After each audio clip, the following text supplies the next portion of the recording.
সরকারি স্কুলের শিক্ষকদের আমাদের নতুন নোটিশ অনুযায়ী নতুন সরকার যেটা বলছে যে কোনোভাবেই তারা প্রাইভেট পড়াতে পারবেন না। একটা বৃহৎ স্বার্থে ছাত্রছাত্রীদের জন্য আমাকে আজকে এই কথাগুলো বলতে হবে। এই আইনটা কার্যকরী না হওয়াটা ইলিগাল, সরকার কার্যকরী করতে পারেনি, সেটা সরকারের অক্ষমতা। সরকার একটা কোনো সিস্টেম চালু করবে তাহলে সেটা মিড সেশনে কেন, সেটা সেশনের শুরু থেকে নয় কেন? স্কুল শিক্ষকেরা প্রাইভেট পড়ালে কি কি ক্ষতি হচ্ছিল, কেন সরকার 2009 সালে এই আইন পাস করেছিল? স্যার এই শিক্ষকটা কি 100%, অর্থাৎ সমস্ত সরকারি স্কুলের শিক্ষকের মানসিকতা কি এরকম? আরে ভাই, যে প্রাইভেট প্রাইমারি স্কুলের টিচার সে হাই স্কুলের ছাত্রছাত্রীদের পড়াতে কোথায় সমস্যা?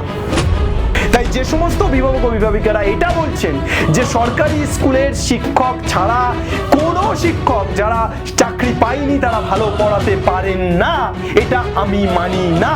তার কারণ আলটিমেট যেটা দাঁড়ালো যে মিড সেশনে ছাত্রছাত্রীরা এই বিপদে পড়লো। সরকারি স্কুলের শিক্ষকদের প্রাইভেট পড়ানো সম্পূর্ণরূপে বন্ধ। নতুন সরকার নির্দেশিকা জারি করেছে এবং তারপর থেকে সারা বাংলা উত্তাল। অভিভাবক অভিভাবিকারা বিভিন্ন জায়গাতে সোশ্যাল মিডিয়াতে বিভিন্ন ধরনের কমেন্ট করছেন। যে টিচাররা আছেন তারা অনলাইন এবং অফলাইন বোথ সোশ্যাল মিডিয়া এবং বিভিন্ন জায়গায় বিভিন্ন ধরনের প্রস্তাব রাখছেন। আমাকে তোমরা জিজ্ঞেস করেছিলে যে স্যার আপনি বলুন এটা ঠিক হলো না ভুল হলো। আমি একেবারেই ঠিক ভুলের পক্ষ না নিয়ে সময় এবং পরিস্থিতি বিচার করে এই মুহূর্তের জন্য যে সময়ে নতুন সরকার এই ডিসিশনটা নিয়েছে সেটাকে সম্পূর্ণরূপে সমর্থন করতে পারলাম না। এইবার এখানে একটা বড় প্রশ্ন, কেন সরকারি স্কুলের শিক্ষকদের প্রাইভেট পড়ানো বন্ধটাকে আপনি সমর্থন করতে পারলেন না? এর সপক্ষে এবং বিপক্ষে বেশ কিছু যুক্তি আছে যেগুলো খুব গুরুত্বপূর্ণ এবং এই প্রতিটা যুক্তি ছাত্রছাত্রীদের জন্য গুরুত্বপূর্ণ। অর্থাৎ আমি একজন টিচার হিসাবে আমার নিজেরটুকু, আমার পরিবারটুকু, আমার স্বার্থটুকু না দেখে একটা বৃহৎ স্বার্থে ছাত্রছাত্রীদের জন্য কথা বলবো। একজন আদর্শ শিক্ষক হিসাবে এটুকুই আমার দায়িত্ব, কর্তব্য। আমি জানি না যে আমার জায়গা থেকে কি ক্ষতি হবে কি লাভ হবে, হয়তো এটার ফলে আমার জায়গা থেকে লাভও হতে পারে। বিকজ অফ দ্যাট আমি একজন বেকার শিক্ষক, আমি সরকারি স্কুলের নই। প্রাইভেটে আমার অফলাইনে এবং অনলাইনে অনেক ছাত্রছাত্রী এনগেজ হতে পারে, কিন্তু তারপরও একটা বৃহৎ স্বার্থে ছাত্রছাত্রীদের জন্য আমাকে আজকে এই কথাগুলো বলতে হবে। যে কথাগুলো বলা আবশ্যিক, যে কথাগুলো বলা কর্তব্য, যে কথাগুলো বলা ভীষণ রকম প্রয়োজনীয় দরকারি এই সময়। তো আমি একে একে পুরো বিষয়টাকে ডিটেলড অ্যানালাইসিস করব। সকলকে অনুরোধ শেষ পর্যন্ত ভিডিওটি দেখার জন্য এবং প্রত্যেকটি পয়েন্টের সাথে যদি সহমত পোষণ করো তাহলে বা করেন তাহলে আমি বলবো এই ভিডিওটিকে শেয়ার করে নেওয়ার জন্য। আর যদি মনে হয় কোনো পয়েন্টের সাথে তুমি বিরুদ্ধচারণ করছো বা করছেন তাহলে অবশ্যই কমেন্ট সেকশনে আমাকে রেকটিফাই করো, আমাকে বলো যে স্যার এই পয়েন্টটা আপনি ভুল বলেছেন বা দাদা এই পয়েন্টটা তুমি ভুল বলেছো, এটা ঠিক নয়, এটা আমি সমর্থন করতে পারছি না। এটুকু রিকোয়েস্ট প্রত্যেকের কাছে থাকছে।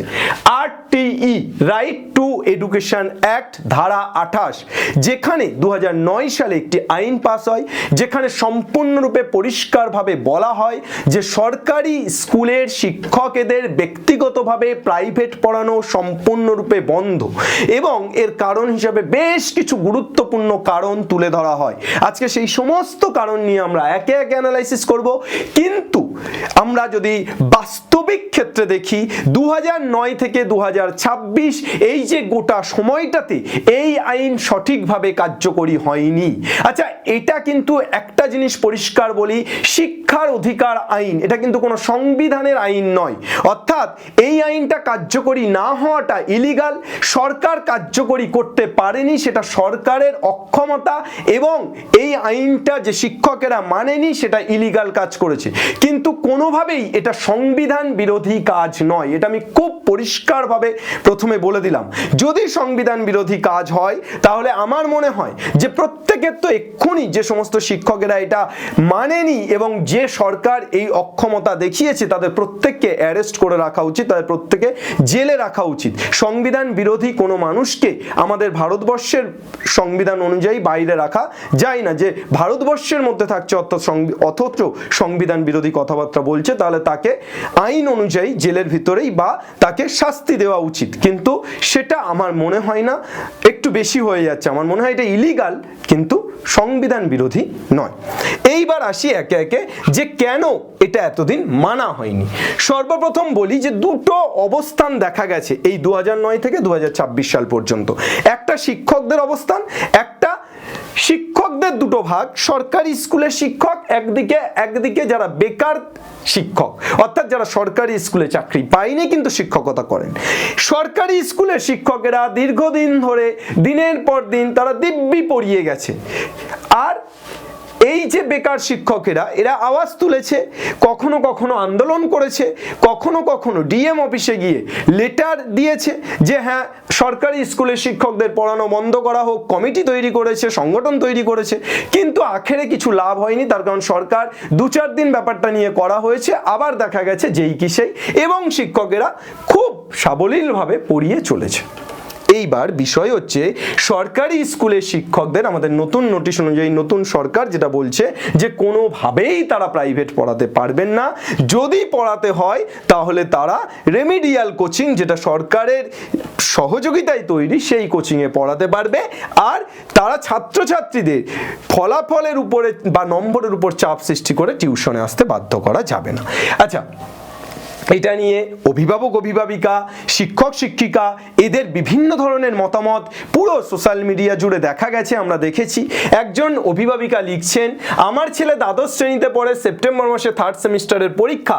এখন সেমিস্টার যেমন কঠিন ততটাই জটিল। যদিও গৃহশিক্ষক খুঁজে পাওয়া যায়, সেটাও যে আমার সন্তানের পক্ষে কতটা গ্রহণযোগ্য হবে, ফলপ্রসূ হবে তা আমি জানি না। তাছাড়া যে গৃহশিক্ষকের কাছে পড়তে দেবো সেও যদি আবার 4 মাস পর চাকরি পেয়ে যায়, তাহলে আবার 4th সেমিস্টারের দোরগোড়ায় দাঁড়িয়ে আবার নতুন করে গৃহশিক্ষক খোঁজার পালা। এই করতে গিয়ে সবার স্বপ্ন পূরণ হবে হয়তো, ঠিক মাঝখান থেকে আমাদের মতো বাবা মায়ের স্বপ্ন নষ্ট হয়ে যাবে এবং ছাত্রছাত্রীর স্বপ্ন নষ্ট হয়ে যাবে। তো আমি এই আইনকে সমর্থন করছি না। আমার মনে হয় সন্তানের ভবিষ্যতের দিকে তাকিয়ে আমার সরকারের ভাবা উচিত। তো এরকম অনেক মতামত আছে। আবার অনেকে লিখছে সরকার যে সিদ্ধান্ত নিয়েছে তা একদম সঠিক, ছাত্রদের ভয় দেখিয়ে বা ছাত্রীদের ভয় দেখিয়ে স্কুল শিক্ষকেরা টিউশনে আসতে বাধ্য করেন। তো এই দু ধরনের কথাবার্তাই একেবারে সঠিক। এই যে অভিভাবিকা ইনি যে কথাটি বলছেন আমি সম্পূর্ণরূপে সহমত। যে সরকার একটা কোনো সিস্টেম চালু করবে তাহলে সেটা মিড সেশনে কেন, সেটা সেশনের শুরু থেকে নয় কেন? হ্যাঁ ঠিক আছে, এবছর নতুন সরকার হয়েছে, মিড সেশনেই নতুন সরকার হয়েছে, পরের বছর আপনি চালু করুন, এই বছরটা ছেড়ে দিন। তা না হলে বছরের মাঝখানে ছাত্রছাত্রীগুলো কোথায় যাবে? তারা একটা নতুন টিচারের কাছে অ্যাডজাস্ট করতে তাদের সমস্যা হবে। আচ্ছা, যে সমস্ত শিক্ষক শিক্ষিকারা প্র্যাকটিক্যাল বা প্রজেক্টের জন্য চাপ দিয়ে পড়াতেন আমি মেনে নিলাম, তাদের কাছ থেকে ছেড়ে দিই, তাদের পড়ানো বন্ধ হয়ে যাক। কিন্তু যারা প্র্যাকটিক্যাল প্রজেক্টে চাপ দিয়ে নয় ভালোবেসে পড়াতেন, তারা যদি পড়ানো ছেড়ে দেয় তাহলে ছাত্রছাত্রীরা নতুন আবার একটা গৃহশিক্ষক খোঁজা, নতুন আবার একটা শিক্ষকের কাছে যাওয়া, এই সময়ে সেমিস্টার 2 মাস পর 3 মাস পর সেমিস্টার, এই সময় দাঁড়িয়ে কি সঠিক? আমার প্রশ্ন থাকলো, তোমরা একটু জানিও কমেন্ট সেকশনে যেটা কি সঠিক কিনা। আমি হয়তো ভুল হতে পারি, তোমরা ঠিক হতে পারো। তো আমার মনে হয় যে দুটোই ভাবার আছে, যে এক তো মিড সেশনে এই আইনটা কার্যকরী করা, আর 2 তো হ্যাঁ যারা যারা এই শিক্ষকেরা এরকম সমস্যা তৈরি করে পড়ান তাদের জন্য এটা ঠিকঠাক ব্যবস্থা, সেটাও মান্যতা দেওয়া। এইবার অনেক কমেন্ট আছে, আমি এত কমেন্ট পড়া সম্ভব নয়।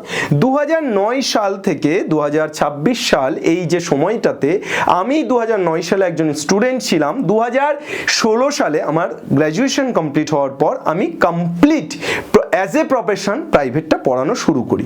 প্রফেশন অ্যান্ড প্যাশন এই দুটোকে নিয়েই। এইবার বিষয় হলো, তার আগে আমি টুকটাক প্রাইভেট পড়িয়েছি, কিন্তু খুব গুরুত্ব দিয়ে আমি প্রাইভেট পড়াইনি। আমি প্রাইভেট পড়ানো শুরু করি 2016 সাল সাল থেকে খুব গুরুত্ব দিয়ে, খুব সিরিয়াসলি এবং ব্যাচ করে করে, তার আগে পড়িয়েছি ওই একটা দুটো বাড়িতে গুরুত্ব দিয়ে, না বলতে মানে ব্যাচ করে গুরুত্ব দিয়ে নয়, একটা দুটো বাড়িতে গৃহশিক্ষক হিসেবে পড়িয়েছি। এইবার বিষয় হলো 2016 থেকে 2026 পর্যন্ত একটা দীর্ঘ অফলাইন অভিজ্ঞতা আছে, 2020 সালের পর থেকে একটা অনলাইন অভিজ্ঞতা আছে। অনলাইনে ইউটিউবের টিচারদের কমেন্ট দেখে বা চ্যাট দেখে যেটুকু অভিজ্ঞতা হয় বা কথা বলে যেটুকু অভিজ্ঞতা হয়, তার থেকে আমার অনেক বেশি অভিজ্ঞতা এই কারণে আছে যে আমি ফিল্ডে নেমে তোমাদের সাথে কাজ করেছি। 2023 সালে 750 কিলোমিটার পায়ে হেঁটেছি, যেটা সংবাদ প্রতিদিনে বেরিয়েছিল। 9টা জেলা ঘুরেছি, প্রত্যেকটা জেলাতে door to door, home to home visit করে আমি দেখেছি যে এক্স্যাক্টলি ছাত্রছাত্রীদের অবস্থা কেমন, সেখানে প্রাইভেট শিক্ষকের কি অবস্থা, সমস্ত কিছু অ্যানালাইসিস করেছি, সার্ভে করেছি। তারপর আমি মিট আপ, সেমিনার যেগুলোই তোমাদের জন্য অ্যারেঞ্জ করি সেই প্রত্যেকটাতে আমি গেছি এবং আমার নিজস্ব এলাকাতে আমি সম্পূর্ণরূপে দেখেছি ওয়াকিবহাল ব্যাপারটা কি ঘটছে। এই সব কিছুর রেসপেক্টে আমি আজকে ডিটেল অ্যানালাইসিস করতে চলেছি তোমাদের সামনে। তো সর্বপ্রথম আসি যে স্কুল শিক্ষকদের পড়ানোর নেগেটিভ দিক, স্কুল শিক্ষকেরা প্রাইভেট পড়ালে কি কি ক্ষতি হচ্ছিল, কেন সরকার 2009 সালে এই আইন পাস করেছিল। সর্বপ্রথম, স্কুলে পড়ানোর ক্ষেত্রে গাফিলতি, পরিশ্রম কম করা, একদম ঠিক কথা যে অনেক শিক্ষক আছে যারা প্রাইভেটে যতটা ডেডিকেশন দিয়ে পড়ায় স্কুলে ততটা ডেডিকেশন দিয়ে পড়ায় না। আমি ইভেন কমেন্ট সেকশনেও দেখছিলাম এবং আমি একটা স্কুলে চাকরি করেছি, বেশ কয়েক বছর পার্ট টাইম হিসাবে কাজ করেছি, সেখানেও আমি দেখেছি যে স্কুলে আসছেন টিচাররা, তারা কিন্তু স্কুলে ফুল এফোর্ট দিচ্ছেন না, তারা একটু জোরে কথাই বলছেন না, তার কারণ তাদের কথা বলতে গেলে নাকি গলার সমস্যা হবে। আমরা যে রাত দিন বকে যাই, গলার সমস্যা হবে, আমার প্রফেশনই গলার সমস্যা হওয়ার হবে, তাতে কি আছে। তাই বলে আমি শেষ লাস্ট বেঞ্চ পর্যন্ত একজন শিক্ষক যদি পড়াতে আসেন এবং লাস্ট বেঞ্চে বসা ছেলেটা বা মেয়েটা যদি সেই পড়া শুনতে না পায়, তাহলে সেই শিক্ষকের পড়ানোটা ভিত্তিহীন বলে আমার মনে হয়। তো এমন অনেক শিক্ষক আছেন বা শিক্ষিকা আছেন যারা প্রাইভেটে ব্যক্তিগত জায়গায় খুব ভালো ডেডিকেশন দিয়ে পড়ায়, কিন্তু স্কুলে এসে তারা গাফিলতি করছে, মনোযোগ দিচ্ছে না। তো তাদের জন্য এই আইনটা সর্বোত্তভাবে সঠিক।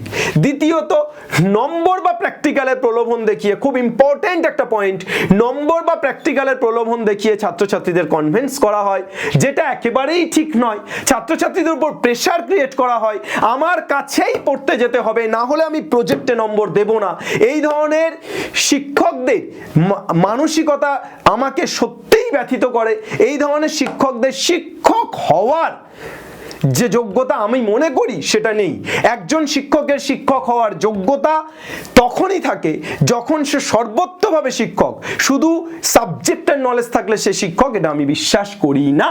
তো সেই জায়গা থেকে এই ধরনের শিক্ষকদের একেবারে যথোপযুক্ত শিক্ষা দেওয়া হয়েছে যে হ্যাঁ, এই আইন কড়াভাবে মানা হবে। এবার অর্থ উপার্জনের জন্য যে সমস্ত শিক্ষকরা পড়ায়, হ্যাঁ আমি সরকারি স্কুল থেকে 50,000 টাকা পাচ্ছি, আরো 40,000 টাকা আমি, আরো 50,000 টাকা আমি পড়িয়ে 1 লাখ টাকা ইনকাম করব।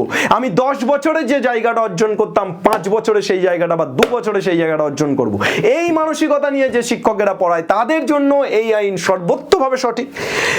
ছাত্রছাত্রীদের পড়তে আসতে বাধ্য করা, স্কুলের পড়ানোতে কম গুরুত্ব দেওয়া, স্কুলে প্রাইভেট স্টুডেন্টদের সাথে দ্বিচারিতা করা, এটাও অনেক শিক্ষক আছে যাদেরকে আমি দেখেছি যে স্কুলের শিক্ষক এই স্কুলের যারা পড়ছে যে সমস্ত ছাত্রছাত্রী তাদের সাথে যে ব্যবহার এবং যে ওনার কাছে অফলাইনে বা প্রাইভেটে পড়ছে তাদের সাথে তার সাথে যে ব্যবহার, দুটো সম্পূর্ণরূপে আলাদা। এটা একজন শিক্ষকের মানসিকতা হওয়া উচিত নয়। এই মানসিকতা নিয়ে অন্তত আর যাই হওয়া যাক, শিক্ষক হওয়া যায় বলে আমি মনে করি না। তো সেই জায়গা থেকে আমরা বলবো যে হ্যাঁ, এই সমস্ত যে শিক্ষকেরা আছে এই শিক্ষকদের জন্য একেবারে ঠিক হয়েছে, যথোপযুক্ত হয়েছে। এই শিক্ষকরা এবার উচিত শিক্ষা পাবে। কিন্তু যদি আমি তোমাদেরকে বলি যে এই শিক্ষকটা কত পার্সেন্ট, স্যার এই শিক্ষকটা কি 100%? অর্থাৎ সমস্ত সরকারি স্কুলের শিক্ষকের মানসিকতা কি এরকম? না না না, আমি খুব কনফিডেন্টলি বলতে পারি যে সমস্ত সরকারি স্কুলের শিক্ষকদের মানসিকতা এমন নয়। হ্যাঁ, হতে পারে 70 to 80% শিক্ষক, আমি ধরে নিলাম 70 to 80% শিক্ষক যাদের মানসিকতা এরকম, যারা এভাবে পড়াচ্ছে তাদের জন্য উচিত হয়েছে। কিন্তু বাকি 30% শিক্ষকও আছেন যাদের সরকারি স্কুলে পড়ানোর পরও প্রাইভেট করতে দেওয়া উচিত বলে আমি মনে করি, যাদের মনে হয় যারা না পড়ালে সমাজের ক্ষতি হবে বলে আমি মনে করি যারা না পড়ালে ছাত্রছাত্রীদের ক্ষতি হবে বলে আমি মনে করি। হ্যাঁ, এটা আমি আমার জায়গা থেকে খুব উদ্ধত কণ্ঠে এটা বলতে পারি যে এই সরকারি স্কুলের শিক্ষকেরাই যদি না পড়ায় তাহলে সমাজের একটা শ্রেণীর ছাত্রছাত্রীর অভূতপূর্ব ক্ষতি হতে চলেছে, ক্ষতির সম্মুখীন হতে চলেছে, এবং সেটা ডাটা দিয়ে আমি তোমাদেরকে বোঝাচ্ছি। সর্বপ্রথম, মিড সেশনে যদি পড়ানো ছেড়ে দেওয়া হয় তাহলে ছাত্রছাত্রীদের নতুন শিক্ষক পাওয়াতে অনেক সমস্যা হবে। অভিভাবক অভিভাবিকাদের এই পয়েন্টটা ভ্যালিড পয়েন্ট, এই পয়েন্ট নিয়ে কোনো দ্বিচারিতা নেই যে এই মুহূর্তে সেশনের শুরু থেকে হলে আলাদা বিষয় ছিল, কিন্তু মাঝখানে যেহেতু ছাত্র হচ্ছে তাহলে ছাত্রছাত্রীদের সমস্যায় পড়তে হবে নতুন শিক্ষক খুঁজতে গিয়ে। শুধু খোঁজা নয়, নতুন শিক্ষক পেয়ে গেলে তার সাথে সে অ্যাডজাস্ট করতে পারছে কিনা এটাতেও সমস্যা হবে। তো সুতরাং মিড সেশনে ছাত্রছাত্রীদের নতুন শিক্ষক পাওয়া এবং অ্যাডজাস্ট করতে অনেক রকম সমস্যায় পড়তে হবে, যেটা ছাত্রছাত্রীদের ক্ষতি। তাহলে এই আইনের প্রথম ক্ষতি এক্ষুনি যদি অ্যাপ্লাই করা হয়, এই আইনটা বা অ্যাপ্লাই করা হচ্ছে, তার প্রথম ক্ষতি এটা। দ্বিতীয় ক্ষতি, এমন অনেক এলাকা আছে যেখানে সায়েন্স সাবজেক্টগুলোর শিক্ষক নেই ভালো। একেবারে আমি হলফ করে বলতে পারি যে এমন অনেক গ্রাম আছে, আমি প্রচুর গ্রামে ঘুরেছি, সুন্দরবন থেকে শুরু করে পুরুলিয়া পর্যন্ত, পশ্চিমবঙ্গের এমাতা ওমাতা তন্ন তন্ন করে আমি ঘুরেছি এবং খুঁজেছি যে কোথায় কি অবস্থা শিক্ষার। আমি দেখেছি যে এমন অনেক এলাকা আছে যেখানে শুধুমাত্র সরকারি স্কুলের শিক্ষক ছাড়া কোনো শিক্ষক নেই। স্যার কেন নেই? লাস্ট 5 থেকে 10 বছর তুমি যদি দেখো, কলেজগুলোতে অনার্সের সিট খালি, কোনো ছাত্রছাত্রী অনার্স নিয়ে পড়তে চাইছে না, অর্থাৎ অ্যাকচুয়ালি কেউ মাস্টার হতে চাইছে না।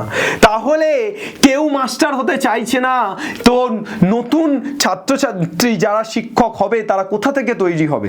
অনেক গ্রাম আছে যেখানে সায়েন্সের শিক্ষক নেই, সায়েন্স শুধুমাত্র সরকারি স্কুলের শিক্ষক ছাড়া।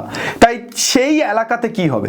এবার তুমি বলতে পারো যে হ্যাঁ স্যার, সেই এলাকাতে কি হবে? সেই এলাকাতে স্যার স্কুলে পড়াবে, ছাত্রছাত্রীরা স্কুলে গিয়ে পড়বে, তাহলেই তো হয়ে গেল। তাহলে আবার শিক্ষককে কেন বাড়িতে পড়াতে হবে? স্কুল সরকার কমাস বন্ধ করে রাখে, 365 দিনের মধ্যে 200 দিন স্কুল বন্ধ এই গভর্নমেন্ট স্কুলগুলো। এই পশ্চিমবঙ্গে ভোটের নাম করে ঘোড়ার ডিম হাতির ডিম করে এখনো পর্যন্ত স্কুলগুলোতে আর্মি রেখে দিয়েছে। কি ছাত্রছাত্রীদের পড়াশোনা হচ্ছে কি হচ্ছে না কিচ্ছু যায় আসে না। 2 মাস 3 মাস হতে চললো, আমার নিজস্ব স্কুল আমার এলাকাতে এখনো আর্মি ঘুরে বেড়াচ্ছে, স্কুলে ছাত্রছাত্রী নেই, শিক্ষক নেই, স্কুলে আর্মি বসে আছে, তারাই পড়াশুনো করছে, আর স্কুলের চেয়ার বেঞ্চগুলো পড়াশুনো করছে। তাহলে কোথায় পড়বে ছাত্রছাত্রী? তাহলে সেই শিক্ষক যদি সেই স্কুলে পড়াতে পারছে না, বাড়িতেও যদি সে সেই এলাকার ছাত্রছাত্রীদের না পড়ায়, তাহলে কোথায় যাবে ছাত্রছাত্রী? কোথায় পড়বে? অনলাইন এডুকেশন, হ্যাঁ ভ্যালিড পয়েন্ট। এমন অনেক সরকারি শিক্ষক আছেন যারা অর্থ নয়, ওটা নিয়ে আসছি ভ্যালিড পয়েন্ট নিয়ে।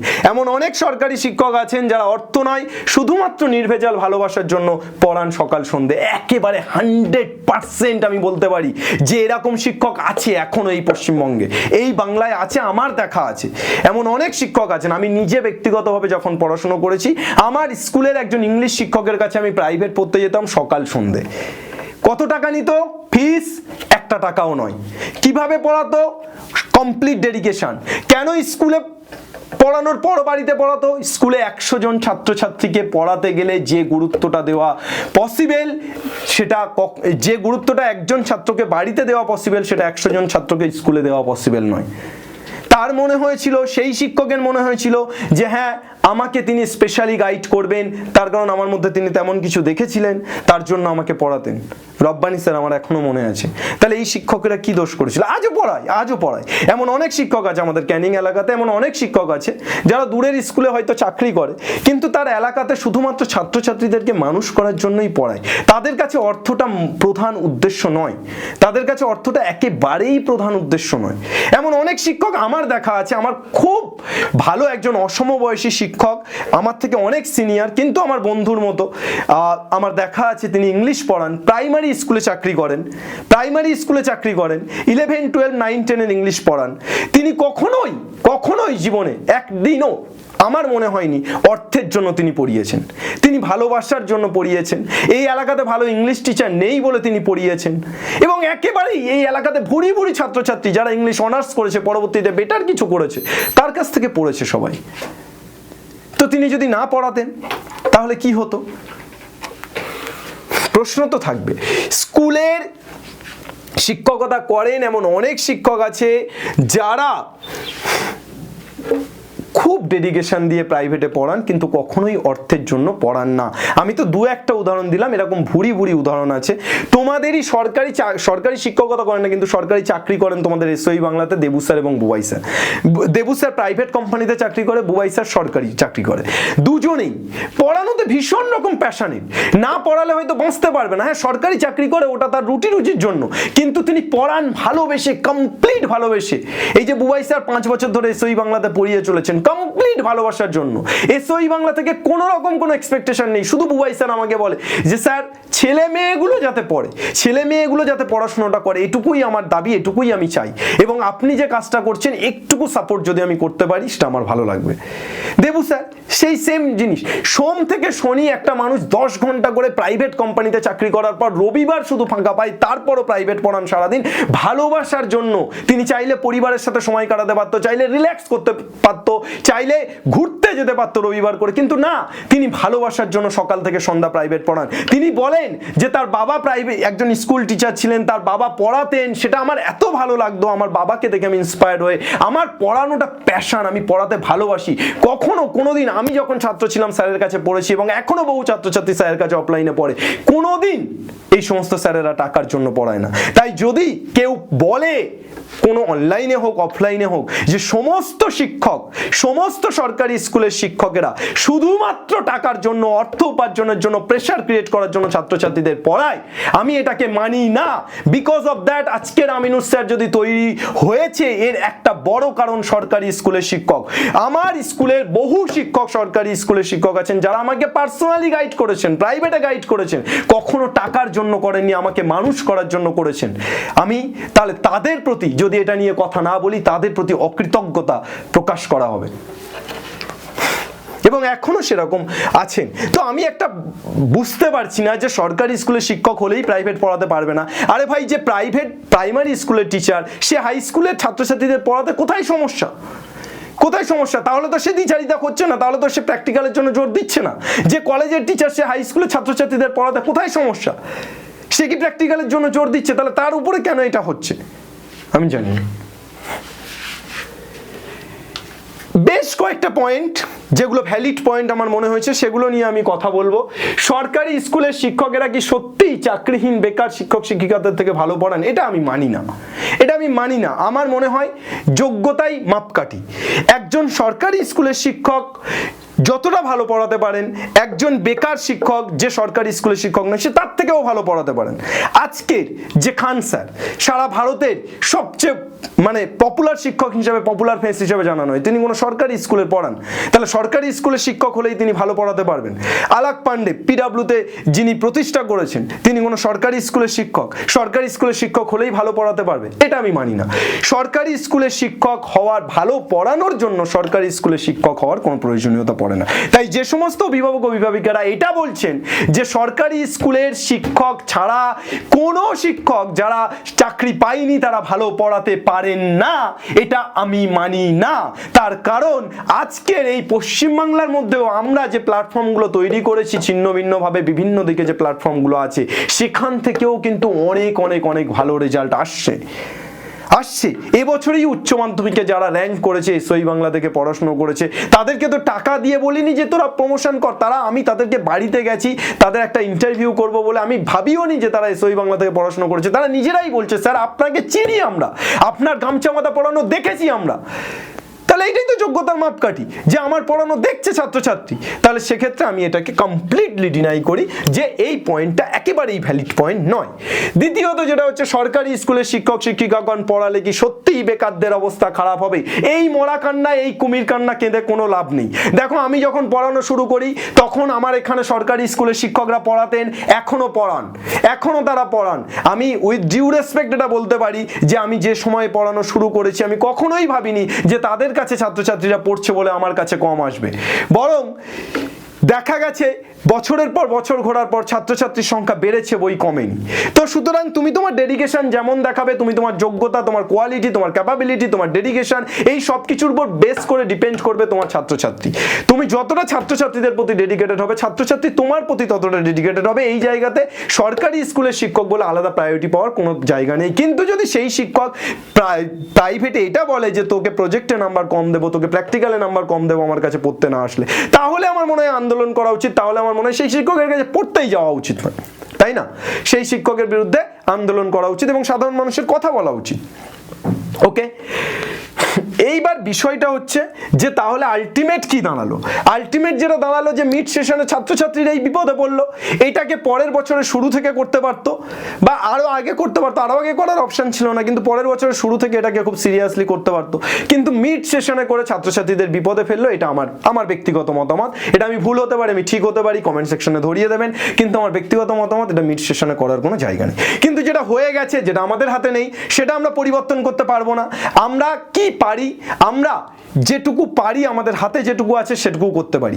এসওই বাংলা বরাবরই বাংলার ছাত্রছাত্রীদের কাছে দায়বদ্ধ। হ্যাঁ, দায়বদ্ধ এই শব্দটা ব্যবহার করলাম।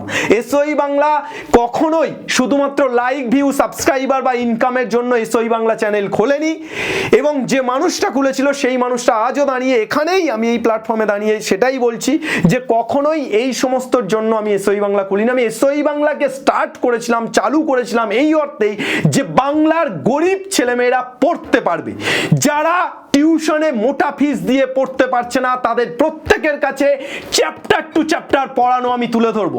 যে বই ক্লাস 11-12 শুধুমাত্র শিক্ষক পাইনি বলে পড়তে পারিনি, শেষ করতে পারিনি, ম্যাথামেটিক্সের 60% সিলেবাস শেষ করেছিলাম, আমি চেষ্টা করেছি যে ম্যাথামেটিক্সের 100% এসএনদের বইয়ের প্রত্যেকটা সলিউশন ইউটিউবে আপলোড করে দেওয়ার এবং তোমাদের কাছে সেটাকে পৌঁছে দেওয়ার। যেটা আমি পারিনি, যে যার জন্য আমার রেজাল্ট খারাপ হয়েছে, যে কাজ আমি করতে পারিনি, আমার টিচার নেওয়ার ক্ষমতা ছিল না বলে, আজ যেন আমার মতো কোনো ছেলেকে আফসোস করতে না হয়, যেন কোনো গরিব ছেলে মেয়ে শুধু বলতে না পারে যে শুধু অর্থের অভাবে আমি সায়েন্স পড়তে পারিনি, তাদের জন্য এসওই বাংলা খোলা হয়েছে। তো আজকের এই সিচুয়েশনে যাদের যাদের টিচার ছেড়ে যাচ্ছে, যে সমস্ত টিচাররা পড়াচ্ছে না, যদি তোমরা টিচার না পাও, এসওই বাংলা তোমাদের পাশে কমপ্লিটলি আছে। তোমরা শুধু বলো কি চাও, তোমরা হোয়াট ইউ ওয়ান্ট। যা চাই আমি প্রতিজ্ঞা করছি, আমি কথা দিচ্ছি, তাই তোমাদেরকে ডেলিভার করব। এসওই 9-10 আছে, এসওই 11-12 আছে, এসওই বাংলা আছে, এসওই জেই আছে। এই প্রত্যেকটা চ্যানেলের থ্রু দিয়ে আমরা আমাদের বেটার থেকে বেটার কন্টেন্ট প্রোভাইড করার চেষ্টা করছি।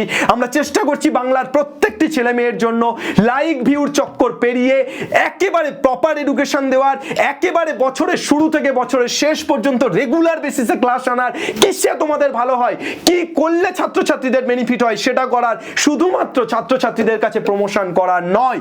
তো সেই জায়গা থেকে এসওই বাংলার প্রত্যেকটি সাবজেক্টের ক্লাস ইউটিউবে রেগুলার বেসিসে আসছে। যদি ইউটিউবের রেগুলার বেসিসে ক্লাস করতে তোমাদের সমস্যা হয়, ডিস্ট্রাকশন আসে, এটুকু তোমাদেরকে বলে দিতে পারি যে তোমাদের জন্য এসওই বাংলা অ্যাপ আছে। তোমরা এসওই বাংলা অ্যাপ প্লে স্টোরে যাও, প্লে স্টোরে গিয়ে এসওই বাংলা অ্যাপ তোমরা ডাউনলোড করো। এসওই বাংলা অ্যাপ ডাউনলোড করলে তোমরা ক্লাস 12 এর জন্য দেখতে পাবে আগুন 3.0 ম্যাথ এবং বায়োলজির ব্যাচ চলছে। ক্লাস 12 এর জন্য তোমরা দেখতে পাবে অগ্নিপক্ষ এবং অগ্নিপক্ষ 3.0, অগ্নিপক্ষ 3.0 যেটাতে ম্যাথ এবং বায়োলজির ব্যাচ চলছে। এখানে ম্যাথ, বায়োলজি, কম্পিউটার সায়েন্স আছে ক্লাস 12 এর, আর 11 এরটা শুধু ম্যাথ বায়োলজির ব্যাচ চলছে। তোমরা যদি মনে করো কমপ্লিট গাইডেন্সে একেবারে অফলাইনের মতো 1-to-1 কমিউনিকেশনে আমাদের সাথে পড়তে চাও, তাহলে এসওই বাংলা অ্যাপ ভিজিট করে এই ব্যাচগুলোতে যোগ দিতে পারো। হ্যাঁ, এটার জন্য একটা ফিস আমাদের দেওয়া আছে, সেই ফিসটা পেমেন্ট করলেই তোমরা এই ব্যাচে এনরোল করতে পারবে। কিন্তু যদি কোনো ছাত্র বা ছাত্রীর ফাইন্যান্সিয়াল কন্ডিশন খারাপ হয়, সে যদি মনে করে যে না আমার ফাইন্যান্সিয়াল কন্ডিশন খারাপ, আমি টাকা হয়তো অতটা দিতে পারবো না বা টাকা দিতেই পারবো না, কিন্তু আমি পড়তে চাই, পেইড ব্যাচে পড়তে চাই, আমি কথা দিচ্ছি তোমাদেরকে, তোমরা এই নাম্বারে ফোন করো 8927185025। বাংলার প্রত্যেকটি ছাত্রছাত্রীকে এটা আমি কথা দিচ্ছি আজকে, যে যারা যারা এই মুহূর্তে অসহায় ফিল করছো, যারা যারা মনে করছো যে এই মুহূর্তে আমাদের টিচার চলে যাওয়ার ফলে আমরা বিপদে পড়লাম, তাদের প্রত্যেককে বলছি এই নাম্বারে তোমরা ফোন করো। যে কোনো সমস্যা, টাকা দিতে পারছি না, যদি ফাইন্যান্সিয়াল কন্ডিশন সত্যিই খারাপ হয়, ফ্রিতে পড়াবো তোমাকে, পেইড ব্যাচে পড়াবো, ফ্রিতে পড়াবো, এত বড় কথা বলে রাখছি। তো সেই জায়গা থেকে কমপ্লিট এসওই বাংলা বাংলার প্রত্যেকটি ছাত্রছাত্রীর পাশে থাকছে, বাংলার প্রত্যেকটি ছেলে মেয়ের পাশে থাকছে, এবং এসওই বাংলা পাশে থাকছে সেই সমস্ত টিচারদের যারা রাত দিন পরিশ্রম করে, যারা সকাল দুপুরে স্কুল করার পরও সকাল বিকেল প্রাইভেট পড়ায়, টাকার জন্য নয়, অর্থের জন্য নয়, ভালোবাসার জন্য, যাদের কাছে পড়ানোটা আসলে অক্সিজেন, সেই সমস্ত শিক্ষকদের পাশে এসওই বাংলা আছে, আমিনুস স্যার আছে। চলো আজকের মতো এই পর্যন্তই। আমি আশা করি তোমাদেরকে বোঝাতে পারলাম, আমার হাতে যতটুকু আছে ততটুকু করতে পারলাম। বেস্ট অফ লাক, এগিয়ে চলো, স্বপ্নকে সত্যি করতে হবে, জীবনের পথে দৌড়তে হবে, স্বপ্নের উড়ান দিতে হবে, ফিনিক্স হয়ে উঠতে হবে। বাংলার প্রত্যেকটি ছেলে মেয়ে পড়বে, শিখবে এবং জিতবে। জয় হিন্দ।